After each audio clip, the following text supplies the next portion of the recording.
Hello ladies and gentlemen. Welcome to Management Tutorial Courses. In this video we will be discussing organizational structure of management. So stay tuned and enjoy the video.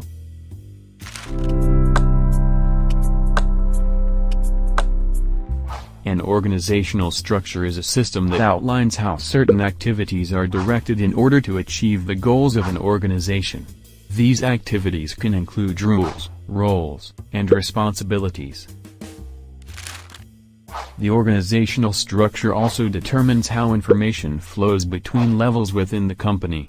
For example, in a centralized structure, decisions flow from the top down, while in a decentralized structure, decision-making power is distributed among various levels of the organization. Businesses of all shapes and sizes use organizational structures heavily. They define a specific hierarchy within an organization. A successful organizational structure defines each employee's job and how it fits within the overall system. Put simply, the organizational structure lays out who does what so the company can meet its objectives. This structuring provides a company with visual representation of how it is shaped and how it can best move forward in achieving its goals. Organizational structures are normally illustrated in some sort of chart or diagram like a pyramid, where the most powerful members of the organization sit at the top, while those with the least amount of power are at the bottom.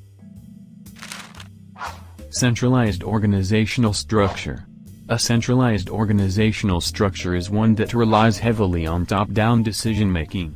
One person or an executive team has the responsibility of approving all relevant decisions, which they communicate through various levels of management. The less senior managers carry out directives and relay concerns from their employees to their own supervisors. Decentralized organization structure. A decentralized organizational structure is one in which senior management has shifted the authority for some types of decision-making to lower levels in the organization. This usually means that the manager of a cost center, profit center, or investment center has the authority to make decisions that impact his or her area of responsibility. Thank you for watching this video. Types of organizational structures are explained in our next videos. Watch them for more details. If you find this video helpful, don't forget to like and share our video and subscribe to Next Page Academy YouTube channel for more of such videos.